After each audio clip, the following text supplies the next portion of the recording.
Good evening all of you.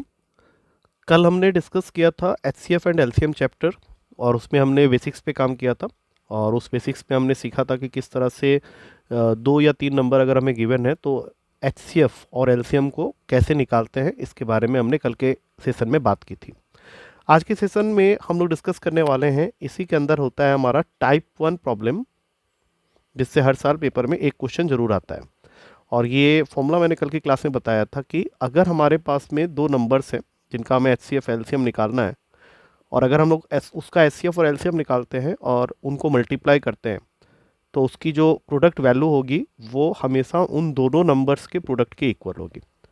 For example, मेरे पास में दो नंबर्स हैं 24 and 36। Suppose this is A and this is B. अब अगर मुझे कोई पूछता है कि इसका एचसीएफ क्या होगा तो आई विल से कि इसका एचसीएफ 12 होगा और अगर इसका एलसीएम पूछा जाए तो एलसीएम होगा 72। तो ये जो एचसीएफ और एलसीएम की वैल्यू आई है उसको जब मल्टीप्लाई करोगे तो वहाँ से जो आंसर आएगा वो हमेशा इक्वल होगा इन दोनों नंबर्स के प्रोडक्ट वैल्यू के साथ। तो ये चीज़ को लेके तुम्हारे पेपर में किस तरह के क्वेश्चन आते हैं उसके ऊपर तो एक सेपरेट वीडियो में बनाऊंगा क्वेश्चंस को लेके। बट इसमें और कौन से इंपॉर्टेंट पॉइंट्स हैं वो मैं इस वीडियो में बताने जा रहा हूँ। तो इसमें सबसे पहला इंपॉर्टेंट पॉइंट होता है कि एचसीएफ की जो वैल्यू है that must be a factor of LCM. मतलब एचसीएफ, जैसे कि इस क्वेश्चन में तुम देख सकते हो 12 है और एलसीएम 72 है, तो 12 72 का फैक्टर होता है। तो कोई भी ऐसे क्वेश्चन में एचसीएफ जो है वो एलसीएम का फैक्टर जरूर होना चाहिए। दूसरी चीज, एचसीएफ की वैल्यू हमेशा एलसीएम से छोटी होगी। ये भी एक बहुत इंपॉर्टेंट पॉइंट है जिनको याद रखना, क्योंकि जब हम क्वेश्चन करेंगे तो इसकी जरूरत पड़ेगी। तीसरी इंपॉर्टेंट बात होती है कि अगर तुम्हारे दोनों नंबर प्राइम है, मतलब तुम्हारा ए और बी दोनों प्राइम है, तो इनका जब एचसीएफ निकालोगे तो वो वैल्यू हमेशा 1 के इक्वल होगी। क्योंकि हमें ये पता है बाय बेसिक्स की दो वैल्यूज जो आपस में प्राइम है या जो दो प्राइम नंबर्स होते हैं उनका एचसीएफ हमेशा 1 होता है। और जब तुम इसका एलसीएम निकालोगे तो that will be always product of those two numbers. लेकिन ये वैलिड कब है? जब तक तुम्हारा नंबर प्राइम है। आगे जाके एक चीज और याद रखना कि सपोज कर लो किसी क्वेश्चन में तुम्हें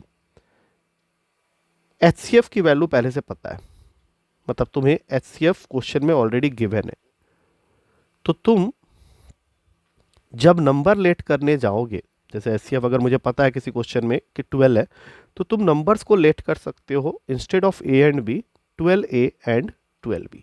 या ये सोच लो कि अगर मैंने एचसीएफ पहले ही डिसाइड कर रखा है या मुझे क्वेश्चन में गिवन है कि एचसीएफ मेरा n है, तो वो जो नंबर्स तुम लोगे वो हमेशा, ये तो लाजमी सी बात है कि वो नंबर्स जो होंगे वो हमेशा फैक्टर होंगे एचसीएफ के या उसके टेबल में आने वाले नंबर होंगे, तो उन नंबर्स को हम लोग N A N B let कर सकते हैं। तो ये चार बातों को बिल्कुल दिमाग में बैठा के रखो, क्योंकि क्वेश्चन करते समय इन सारी बातों की हमें ज़रूरत पड़ेगी। क्या क्या बातें मैंने बताई मैं फिर से एक बार रिपीट कर देता हूँ। सबसे पहली चीज़, HCF must be a factor of LCM.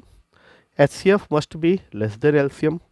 अगर तुम्हारे दोनों नंबर प्राइम है, दैट मीन्स ए और बी तुम्हारे दो प्राइम नंबर है, उसका जब तुम एचसीएफ निकाल रहे हो तो वो एचसीएफ हमेशा 1 के इक्वल होगा और उनका एलसीएम हमेशा इक्वल होगा product of those two prime numbers.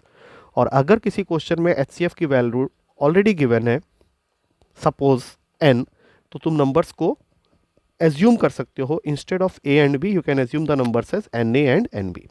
या मैंने एक छोटा सा एग्जांपल लिया है कि अगर एचसीएफ 12 है और तुम्हें नंबर्स को लेट करना है तो वो नंबर्स हमेशा होंगे 12A एंड 12B।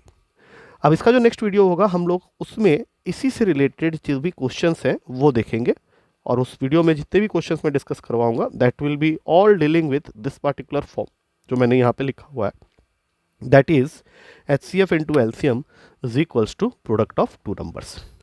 तो मिलते हैं नेक्स्ट वीडियो में with the questions of this particular type. Thank you to all of you.